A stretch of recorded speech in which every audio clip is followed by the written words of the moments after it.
Hi guys, Mannar മച്ചാൻസിലേക്ക് സ്വാഗതം. അപ്പോൾ നമ്മൾ ഇന്ന് വന്നിരിക്കുന്നത് വിലായത് ബുദ്ധ എന്ന് പറഞ്ഞ സിനിമയുടെ റിവ്യൂയിലേക്ക് പോകാനാണ്. മാന്നാർ മച്ചാൻസിലേക്ക് സ്വാഗതം. അപ്പോൾ നമ്മൾ ഇന്ന് വന്നിരിക്കുന്നത് വിലായത് ബുദ്ധ എന്ന് പറഞ്ഞ നമ്മുടെ പൃഥ്വിരാജ് നായകനായ സിനിമയുടെ റിവ്യൂ പറയാനാണ് വന്നിരിക്കുന്നത്. അപ്പം നമുക്ക് റിവ്യൂയിലോട്ട് പോകാം. അപ്പോൾ ഈ സിനിമയുടെ ഫസ്റ്റ് ഹാഫ് നോക്കുവാണെങ്കിൽ അത്യാവശ്യം ഒരു സ്ലോ ബേസിലാണ് ഇതിൻ്റെ ഒരു ഫസ്റ്റ് ഹാഫ് പോയിരിക്കുന്നത്. എങ്കിലും അത്യാവശ്യം നല്ല രീതിക്ക് തന്നെ ആ ഒരു ഫസ്റ്റ് ഹാഫ് എടുത്ത് വെച്ച് ഇൻ്റർവൽ ബ്ലോക്കൊക്കെ അടിപൊളി ഒരു ഇൻ്റർവൽ ബ്ലോക്കിലാണ് ഈ ഒരു സിനിമ കൊണ്ട് നിർത്തിയിരിക്കുന്നത്.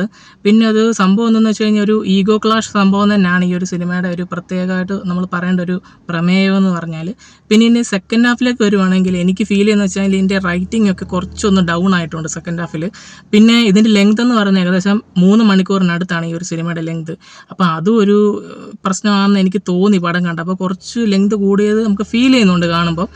ഏതായാലും സെക്കൻഡ് ഹാഫാണ് കുറച്ചുകൂടെ ഒന്ന് പ്രശ്നമായിട്ട് എനിക്ക് ഫീൽ ചെയ്തത്. പിന്നെ അത് തന്നെയല്ല, ഇതിൻ്റെ പടം ടോട്ടൽ നോക്കുവാണെങ്കിൽ തന്നെ ഇതിൻ്റെ ആ ഒരു പെർഫോമൻസ് വൈസ് ഒക്കെ എല്ലാവരും നല്ല രീതിക്ക് തന്നെ പെർഫോമൻസ് ചെയ്തിട്ടുണ്ട്. പൃഥ്വിരാജ് ആണെങ്കിലും ഷമ്മി തിലകനൊക്കെ എടുത്ത് പറയണം. നമുക്ക് പണ്ടത്തെ ആ ഒരു തിലകൻ്റെയൊക്കെ ആ ഒരു ഇത് നമുക്ക് കറക്റ്റ് ഓർമ്മ ഒരു സിനിമ കാണുമ്പോൾ.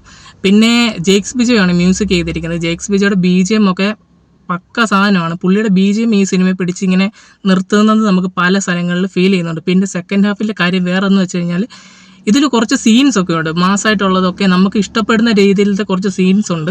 പിന്നെ അതുപോലെ തന്നെ നല്ല രീതിക്ക് തന്നെ ഇതിൻ്റെ ക്യാമറ വർക്ക് അവർ ചെയ്തു വെച്ചിട്ടുണ്ട്.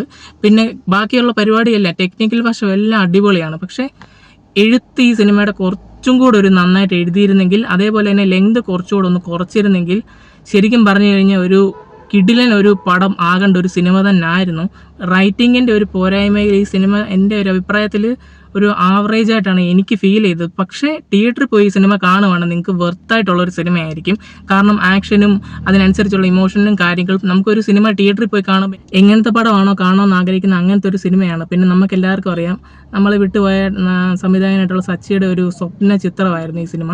എന്തായാലും ആ ഒരു സ്വപ്നം എന്തായാലും ഇത്ര നല്ല രീതിക്ക് അവർ എടുത്ത് വെച്ചിട്ടുണ്ട്. എന്തായാലും സിനിമ എന്തായാലും എനിക്ക് തോന്നുന്നു ബോക്സ് ഓഫീസ് വൈസ് ഈ പടം ഹിറ്റ് ആകാനുള്ള സാധ്യതയൊക്കെ ഉണ്ട്. കാരണം അങ്ങനത്തെ ഒരു സിനിമയാണ്.